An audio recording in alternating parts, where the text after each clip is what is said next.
Bismillahirrahmanirrahim. Saat ini mumpung di bulan Agustus, jadi biasanya ketika 17-an itu masyarakat ramai mengadakan event ataupun perlombaan ya dalam rangka untuk memeriahkan Hari Kemerdekaan Republik Indonesia. Dan banyak pertanyaan yang biasanya disampaikan berulang terkait dengan lomba 17-an, terutama dari sisi apa hukumnya mengikuti perlombaan 17-an yang mana pemenang itu ada hadiah.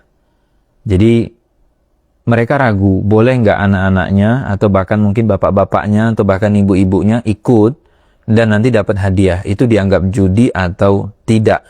Karena memang sumber dari hadiah itu umumnya itu diambil dari urunan. Jadi nanti ada panitia keliling atau mungkin diumumkan di grup RT, di grup RW, lalu bilang, Bapak Ibu, kita ada sumbangan mungkin 100.000 per rumah atau 50.000, nanti akan kita pakai untuk operasional dan juga hadiah lomba. Nah, mungkin ada juga yang dari sponsor Ustaz ya, tapi kebanyakan sih dari sumbangan warga itu sendiri, lalu mereka jadi peserta atau mungkin anak-anaknya yang ikut nanti ada hadiah. Nah, pertanyaannya, kalau dengan skema semacam ini, lalu kita ikut, boleh nggak dapat hadiahnya? Apakah itu termasuk judi atau tidak, Ustaz? Alhamdulillah wassalatu wassalamu ala Rasulillah. Dalam hadis riwayat Abu Dawud, At-Tirmidzi dan yang lainnya, Nabi SAW pernah mengatakan, La sabaqa illa fi khuffin aw hafirin aw naslin.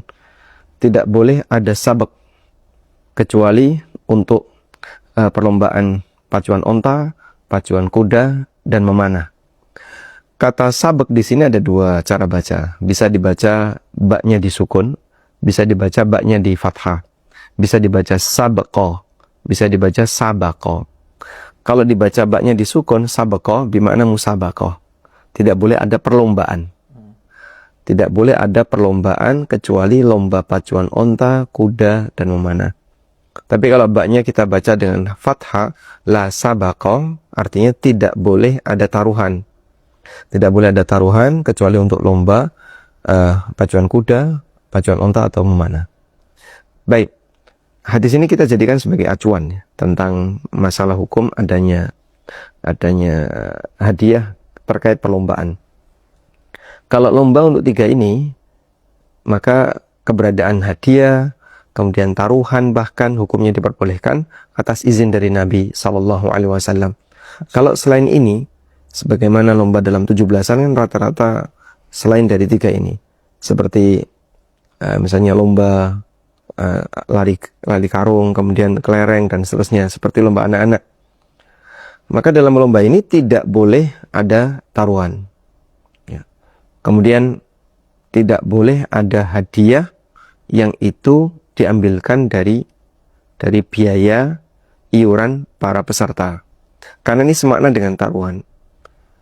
Terus bagaimana kalau misalnya iuran itu adalah dari warga?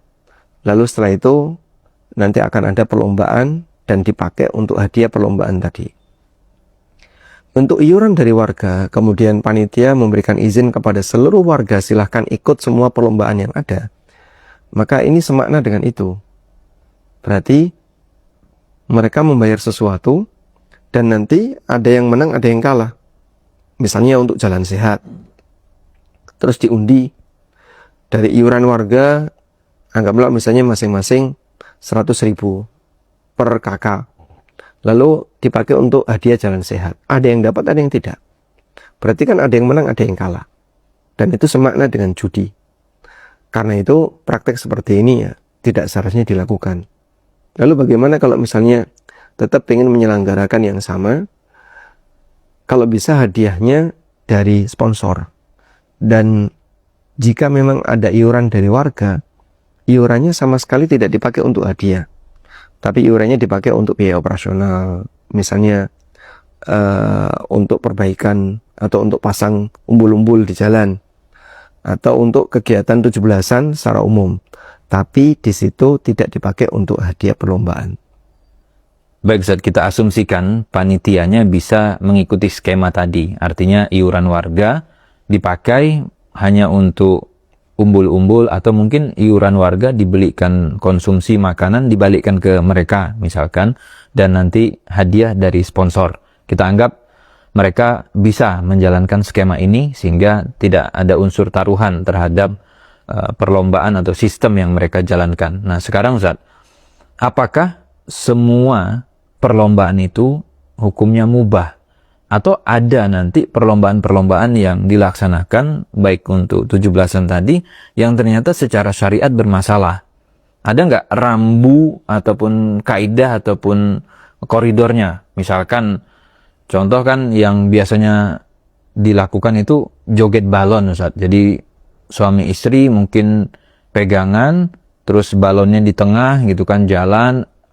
Biasanya semakin heboh itu teriakan pengunjung, makin lucu, makin itu kan semakin meriah gitu. Karena yang dicari kan meriahnya itu Ustaz. Kalau lombanya lurus-lurus saja kayaknya jadi tidak menarik gitu Ustaz. Nah, tapi kan kita butuh rambu untuk panitia atau untuk warga. Kira-kira lomba yang seperti apa yang boleh dilaksanakan, boleh digelar gitu untuk diikuti. Intinya tidak boleh ada unsur maksiat. Kata kunci ya. Sehingga kita perlu tahu nih unsur maksiatnya apa kalau dalam perlombaan itu. Misalnya yang pernah saya tahu ya, satu membuka aurat jelas ya, sehingga kalau sampai lomba itu harus menampakkan aurat, dan apalagi aurat wanita tentu saja tidak diperkenankan. Yang kedua, tidak boleh ada unsur tasabbuh dengan lawan jenis. Lelaki niru wanita atau wanita niru laki-laki. Contohnya yang cukup sering kan lelaki lomba tapi menggunakan daster wanita. Misalnya bal-balan ya, sepak bola untuk laki-laki tapi mereka pakai daster perempuan.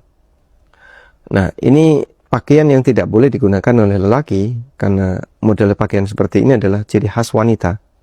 Dan Nabi SAW melaknat, la'ana Rasulullah SAW al-mutasyabbihin bin nisa'i minar rijal.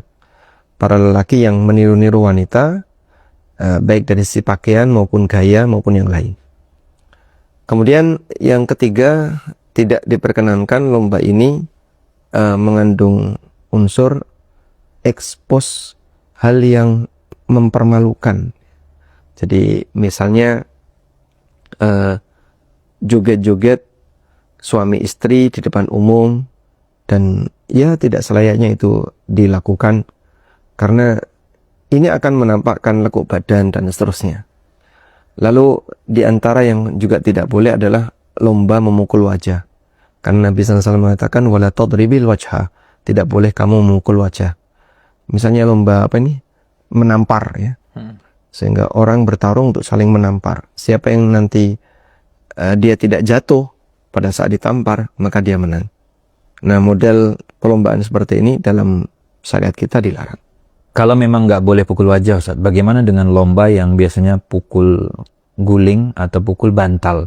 Itu apa yang mau dipukul Ustaz? Karena kata Ustaz tadi kan nggak boleh lomba pukul wajah. Tapi ini termasuk lomba yang biasanya rame atau sering dilaksanakan. Mereka di atas kali, di atas sungai gitu kan, atau kadang di atas lumpur, itu pegang bantal atau pegang guling dan saling pukul. Kalau nggak wajah yang dipukul apa? Misalnya, ya mungkin badan bisa gitu kan, tapi seringkali itu pasti kena wajah, kenanya kepala gitu. Terus yang kedua, yang juga umum misalkan lomba panjat pinang gitu, Ustaz. Itu kan memang tidak ada wajah, tapi dipijak-pijak kawannya Ustaz, biar sampai ke atas. Itu gimana? Ya, kalau tidak boleh mukul wajah, ya berarti mukul selain wajah. Badan kan bisa ya. Terus gimana kalau beresiko kena wajah? Ya mungkin wajahnya bisa diamankan pakai helm atau apa. Kalau sekiranya itu beresiko kena wajah. Intinya kesengajaan untuk mukul wajah. Lomba sengaja mukul wajah. Seperti tinju itu kan sengaja mukul wajah ya. Atau nyerang wajah. Ya, ini tidak boleh. Tapi kalau tidak sengaja kena wajah, beda lagi. Nah, seperti lomba pukul pakai guling, ya, itu arahnya kan ke badan. Ya mungkin terkadang kena wajah, tapi arahnya badan. Dan wallahu alam yang saya tahu kalau tidak sampai buka-bukaan aurat ya, insya Allah tidak masalah. Selama tidak terlalu berbahaya. Kalau berbahaya misalnya ketika jatuh ini cukup beresiko karena terlalu tinggi misalnya. Airnya kurang dalam, lumpurnya juga kurang empuk, sehingga kalau jatuh itu bisa beresiko, ya sebaiknya jangan dilakukan. Nah, ukuran resiko ini dikembalikan kepada bagaimana perhitungan masyarakat dalam melihat itu. Panjat pinang saya kira juga sama. Itu kan kerjasama bagaimana mereka bisa membersihkan ya, yang oli atau gajih yang menutupi pinang tadi. Nah, saat mereka bekerja sama seperti itu, lalu nanti bisa dapat hadiah yang dipasang di atas, kemudian sampai harus naik di pundak-pundak temennya. Ya selama ini, satu, tidak saling buka aurat, yang kedua tidak membahayakan, sebab mereka kan tidak sedang berkelahi, tapi mereka sedang bekerja sama. Semoga tidak masalah. Cuman lagi-lagi pertimbangkan sisi resiko. Saya pernah lihat saya tidak melihat langsung, tapi dengar dari laporan warga, ada yang sampai pingsan karena dia pundaknya diinjak sama atas-atasnya, terus dia pingsan atau apa gitu. Nah, model beresiko seperti ini mungkin juga perlu dijadikan pertimbangan. Jangan sampai mau gembira tapi justru malah merenggut nyawa.